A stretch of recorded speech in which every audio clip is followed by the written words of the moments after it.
Hello and welcome back to another Fox vlog. It really feels like I haven't done anything.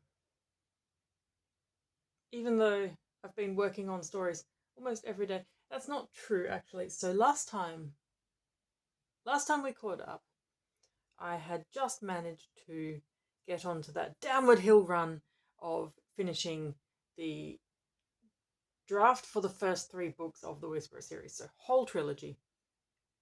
In that final everything's coming together phase, and it is still, except actually ending a series is kind of hard. It's like you're not going to have any more with these characters. A little bit like reading when you get to the end of a series and you're like, I know it's over. I don't quite want to get to the end because there won't be anything more. And I know I still have months and months to spend with these people on these pages in terms of rewrites and edits and putting the whole thing together, but it won't be anything new, which is a little bit sad. So that was surprising. I haven't actually finished a series before. I know where Lightless ends, and I know that that's going to be sad to write, in terms of it being saying goodbye to characters who I have actually had living in my head for a very long time. But yeah. On the other hand, the themes have come together so well, which I'm a bit like of two minds with theme. Like you definitely, to my mind, want theme in a story. I enjoy stories with interesting themes, but also if you force it, it doesn't work. So I don't really typically set out to have a theme in a story. I just kind of let something evolve, and this one has come out really nicely in terms of the romantic pairing, which these two main characters who come together, and one of them in the end, their epiphany moment was very much about, I don't need to do this all by myself.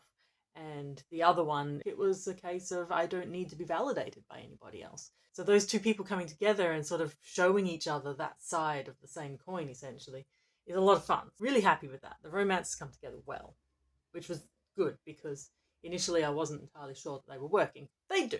That's lovely. The other theme in this one, which I've mentioned before, is art, which initially was just an aesthetic theme, right? It was just, I have experience and practice being an artist, and I love that, and I thought, why not put it in my stories? And also when I was promoting Lightless and sort of going, it would be lovely to be able to use some art, but I don't really make a lot of art that reflects the vibe of Lightless, so it made sense to me to write a story or a series in which it kind of is my art vibe, so I can share paintings that actually look like part of the story in a way. That was even before I decided to illustrate the books. I thought, as an aesthetic thing, it's going to be kind of gaslamp, late Victorian era, purely for setting purposes, not to explore any historical events or anything like that. It's set in another world. So it was just kind of there as a bit of a plot device, a lot of background aesthetic, and then of course it ended up being about the challenges of making art. Existential terror of staring into the creative abyss and trying to make sense of yourself from that space. That's been hard. How do you justify yourself as an artist, and how do you make art under pressure when it's something that is required? That becomes a challenge for him to suddenly go, well, actually, when this was just for fun, it was great, but now that I'm under a lot of pressure, the performance element comes in and it changes things for him. That was difficult. And so the whole series has become about self-worth, how we both need to come from our own point of supporting and loving ourselves and what we do and appreciating our practices for what they are, and how we also can't do that alone, and we need people to believe in us and support us and have those connections. That's what makes it all real. In the end, it got kind of hard. I had thought it would just be a fairly light, fluffy, easy series, and turns out I don't write light, fluffy, easy. I am really happy though with how that's coming out.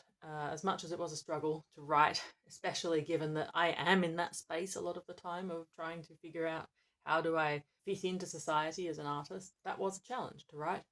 I don't have the answers. I don't think I present the answers in the book, but that's the point of a theme, really, is that it's a topic that you can interrogate and look at and poke with a stick. You know, may or may not get up and roar at you, or it might wander off without giving you any answers at all, or you might find that it is somewhat enlightening. So none of that was planned, which is why I think it was such a struggle of a book to write, because I was really digging into some personal issues for myself. That's what makes them real in the end, I suppose. That's what makes them worth having struggled through. And I hope it makes it worth reading, in that it will feel like it's actually coming from a human who has had some of these experiences, not the traumatic magical accident experiences. Don't need those. Magic, yes. Traumatic accidents about magic, no. So that's the themes. And I think my art does show through. I have made 2 illustrations so far, nearly complete. I'll show the works in progress. Interesting to note, when I was making the sketch for Ursa's homecoming, I found that actually a lot of art is not a lot of art is not anatomically correct, and it's not meant to be. Like, I will not pretend that my art is anatomically correct. I enjoy the push and pull between realism and abstract interpretation, and that you can exaggerate for emphasis and those sorts of things in art. But something that I do see a lot of, which actually I consciously chose to push against with this particular piece, is the narrowing of the female waist.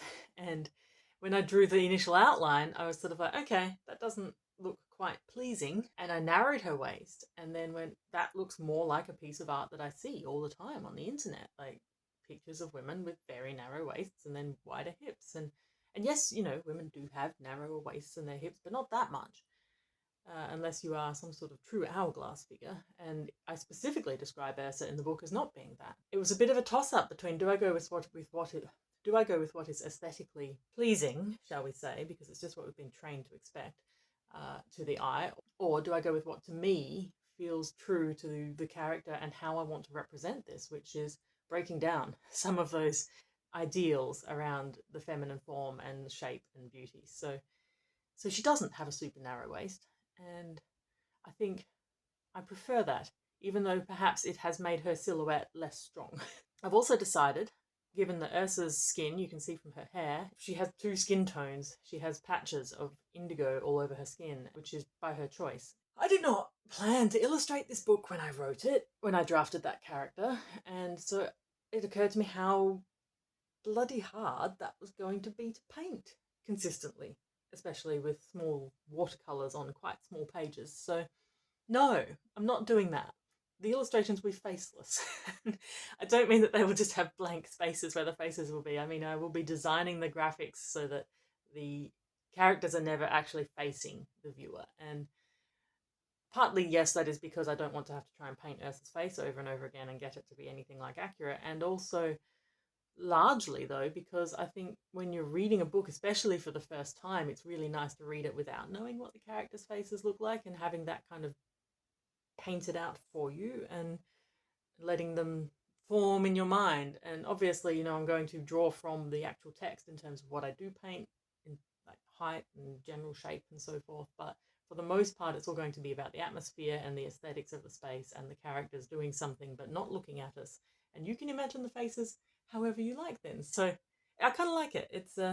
It started out as what would have been a massive logistical challenge that, oh yes, I could do it, but at some point the time investment is not going to be worthwhile, and ending up with being in a sort of state of going, actually this works quite well as someone who both wants art, loves art in books and illustrations, but also quite likes being able to imagine faces for themselves. For those of you who prefer to not see character art in great exquisite detail before you read a book, it's for you too. Making that choice, quite relieving choice, to not do faces is also a way of working around my enduring perfectionism. It's so easy to just not finish projects because you have in your mind this vision of how it's supposed to look and be and feel when it's done, and you're never going to actually get there, I don't think.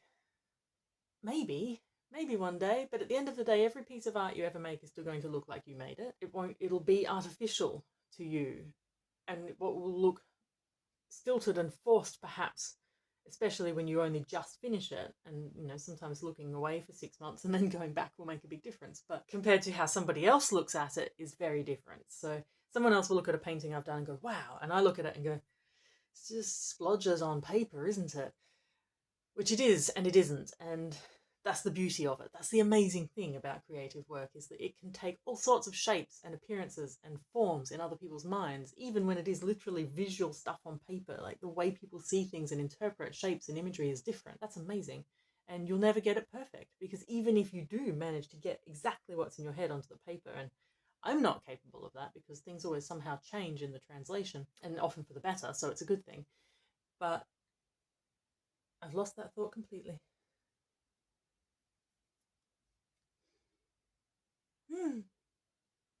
The point is, I wanted to remove some of the barriers. So if what I'm trying to do is create this massive, perfect, beautifully illustrated, every single tiny little detail with amazing words and so forth, it's, yes, maybe that might be your life's work. And at the end of the day, I want to put books and art out and be creative and share that with people and not do all of this work in a vacuum for a version of myself that I will never please. It's a challenging thing. I have also inadvertently drawn on a bit more of the Victorian era theme than I expected to, in the sense of, once again, I had put that in just as window dressing. Not just as window dressing, it was a little bit deeper than that. One, it was a marketing decision because gaslamp fantasy is something that is easy to describe and people know what to expect, and then also the aesthetics of the lantern lit street with horses pulling carriages down the cobblestones, and the vibe is fun. That was really the main purpose. It was a vibe that I liked to work with. I have a background with horses, so it's fun to write those. This is another world. It could draw on Victorian themes, but it couldn't just be translate 1890s London into this place because that would be somewhat artificial. So I wanted to let it breathe. I wanted to let it sort of take some parts as inspiration and then add other bits and go, well, this city has been shaped hugely by magic. So that will change a lot. I actually ended up drawing quite a few themes inadvertently around the evolution of art in Victorian times and that shift from realism and national ideals to more of an abstract interpretation by the end of the period, and also very much captured that sense of the romantic. Dell, one of the main characters, is very much a romantic artist, and that sort of tortured soul by himself, coming from a world of a very institutionalized art practice that was designed to promote the ideals of the city in which they lived, and done in a collective rather than as a sort of solo artist trying to express their personal experience and their emotions on the page. And the magic system that has been repressed draws on emotions. So that ended up being an inadvertent theme. This vlog has ended up being all about secrets and the Whisperer series and the illustrations because that's pretty much what I've been spending all my time on. I will be committing to, going forward, fortnightly vlogs here, possible shorts or bits in between perhaps. On the alternative weeks I will be putting out my Substack. So I'll share a link to that below if you're interested in going to check that out, if you want to hear from me more often or in multiple formats. And that's it, really. I feel a bit like Chaos Fox, which is not unusual. I'm going to go and get back on with the drawings. Like and subscribe if you enjoyed this vlog, and I will see you again in the next one. Thank you.